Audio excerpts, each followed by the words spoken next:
খুবই সহজ একটি প্রশ্ন। সচিন তেন্ডুলকরের 11 ইনিংসে একটি নির্দিষ্ট গড় আছে। 12তম ইনিংসে তিনি 120 রান করেন। এর জন্য তার গড় রান 5 বৃদ্ধি পেল। তার নতুন গড়টি কত? দেখুন, সে 120 রান করেছে কিন্তু 12 নম্বর ইনিংসে।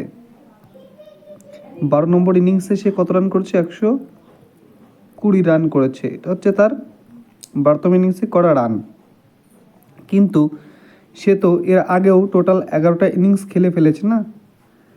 এই 11টা ইনিংসে একটা রানের গড় ছিল।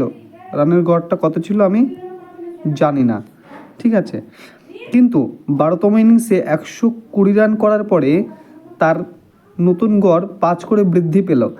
তাহলে এই 11টা ইনিংস যে খেলেছে, এই 11টা ইনিংসে তো একটা নির্দিষ্ট গড় ছিল 11তম ইনিংস পর্যন্ত। কিন্তু এই 120 রান করার পরে আরও 5 করে বৃদ্ধি পেল। কারণ কি?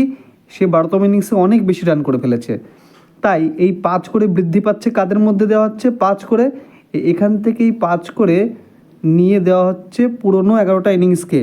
তবেই তো সবার 5 করে বৃদ্ধি পাচ্ছে না। কারণ 11টা ইনিংস খেলা হয়েছে, তারা কোথায় পাবে রানার?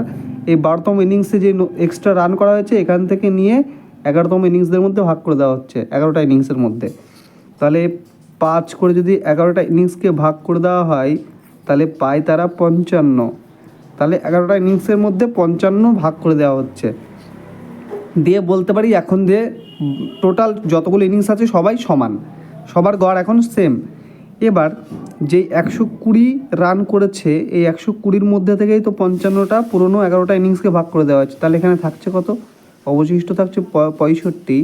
অর্থাৎ বর্তমান 12তম ইনিংসে তার গড় রান হচ্ছে কত? 65। তাহলে 65 হয়ে যাবে প্রশ্নের সঠিক উত্তর।